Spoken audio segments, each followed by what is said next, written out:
Hello viewers, educational growth channel पर आपका फिर से स्वागत है। देखिए, आज इस वीडियो के अंदर हम लोग बात करेंगे कि which is more dangerous voltage और करंट, यानी which is more killer voltage और करंट। यानी दोस्तों, आज इस वीडियो में हम लोग जानने वाले हैं कि वोल्टेज खतरनाक है या फिर एम्पियर खतरनाक है, यानी करंट खतरनाक है। देखिए, हमारे जो करंट यानी आप करंट की द्वारा मारे जा सकते हो या फिर वोल्टेज की द्वारा, इस टॉपिक के बारे में हम इस वीडियो के अंदर बात करेंगे। देखिए, ये जो टॉपिक है ये बहुत ही कॉम्प्लिकेटेड, बहुत ही पेचीदा सवाल है, क्योंकि इस टॉपिक के बारे में इलेक्ट्रिकल इंटरव्यू के अंदर बहुत सारा क्वेश्चन पूछा जाता है। क्योंकि ये जो टॉपिक है ये बहुत ही कॉम्प्लिकेटेड, बहुत ही पेचीदा सवाल है। तो आज इस वीडियो के अंदर हम लोग इसको इसको डिस्कस करने की कोशिश करेंगे पूरे पूरे जानकारी के साथ। तो वीडियो को आखिर तक जरूर देखिएगा, क्योंकि ये जो टॉपिक है ये बहुत ही इंटरेस्टिंग टॉपिक है। तो देखिए, हमारा जो करंट होती है या फिर हमारा जो वोल्टेज होती है, तो किसी यानी मैंने पढ़ा है, कुछ लोग एक्सप्लेन करते हैं कि वोल्टेज ज़्यादा खतरनाक है और कुछ लोग एक्सप्लेन करते हैं कि करंट ज़्यादा खतरनाक है। लेकिन दोस्तों, मेरे अकॉर्डिंग, मेरे जो ओपिनियन है इसके बारे में, मैंने जो पढ़ा है, मैंने जो कुछ वेबसाइट के हिसाब से मेरे को जो लगता है, ये जो दोनों के दोनों यानी वोल्टेज और करंट, ये दोनों के दोनों आपके लिए जानलेवा हो सकते हैं। यानी अगर आपको सही क्वांटिटी में अगर आपको वोल्टेज और करंट आपको मिल जाए तो आपके लिए जान जा सकती है।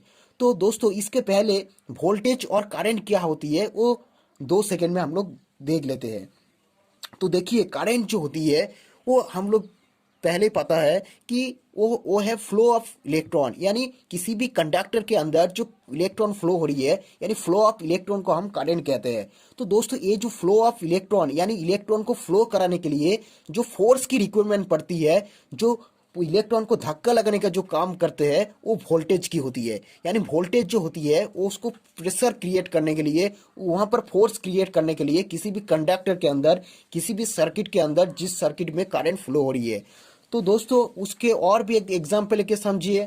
देखिए, जो हमारी वाटर टैंक होती है, तो उस टैंक के अंदर जो पानी है उसको अगर बाहर निकालने का हो तो वहां पर प्रेशर भी क्रिएट होती है। यानी किसी भी टैंक के अंदर जब वाटर बाहर निकलती है किसी भी छिद्र के थ्रू, तो वहां पर क्या प्रेशर क्रिएट होती है, यानी फोर्स क्रिएट होती है।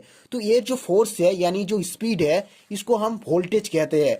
और किस क्वांटिटी में, यानी जो सही क्वांटिटी जो निकाल रहे इन्हें, यानी हाउ मच क्वांटिटी पानी is coming through the water tank, तो उसको हम करंट कहते हैं। यानी करंट जो है वो क्वांटिटी है, और वोल्टेज जो है दोस्तों वो किसी भी वाटर टैंक के लिए वो प्रेशर है, फोर्स है।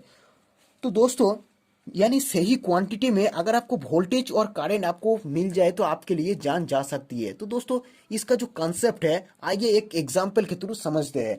देखिए, मान लीजिए कि हमारे पास मान लीजिए कि एक पर्सन को मैंने शूट कर दिया। तो दोस्तों, ये जो बंदूक है, यानी ये जो बंदूक है ये वोल्टेज मान लीजिए आप। और जो दोस्तों इस बंदूक के अंदर जो गोलियां है या फिर जो बुलेट है वो मान लीजिए करंट है। तो ये जो बुलेट या फिर जो गोलियां है दोस्तों, ये या ये क्या होगा दोस्तों, अगर आप इस बुलेट को अगर आप खाली हाथों में किसी भी शरीर के अंदर या फिर दूसरे के शरीर के अंदर अगर आप डालोगे तो क्या होगा, सामने वाले में कोई भी असर नहीं पड़ेगा, क्योंकि उस बुलेट के अंदर फोर्स ही नहीं है। अगर आप हाथों में यानी हाथों से लेके आपको किसी भी शरीर के अंदर बुलेट के डालोगे तो उस क्या होगा, सामने वाले में कोई भी असर नहीं पड़ेगा, क्योंकि उस बुलेट के अंदर फोर्स ही नहीं है। वहीं पे अगर दोस्तों इस बुलेट को आप बंदूक के जरिए अगर डालोगे किसी भी बंदे में या फिर किसी भी दूसरे के बंदे में, तो क्या होगा, सामने वाले में असर हो सकते हैं, क्योंकि उसमें फोर्स ज्यादा रहेगा बुलेट के थ्रू।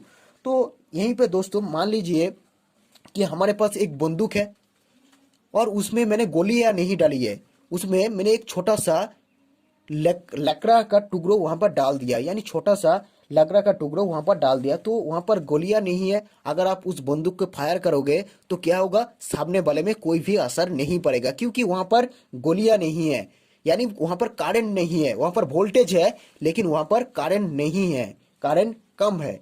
वहीं पे अगर दोस्तों आप एक छोटा सा बंदूक ले लीजिए, वहीं पे अगर जो गोलियां या फिर जो बुलेट है वो बड़ा ले लीजिए, तो क्या होगा, सामने वाले में कोई भी असर नहीं पड़ेगा, क्योंकि आपको उस बड़ा गोलियां या फिर बड़ा बुलेट को किसी भी बंदे में डालने के लिए, किसी भी बंदे में घायल करने के लिए आपको फोर्स की रिक्वायरमेंट पड़ेगा।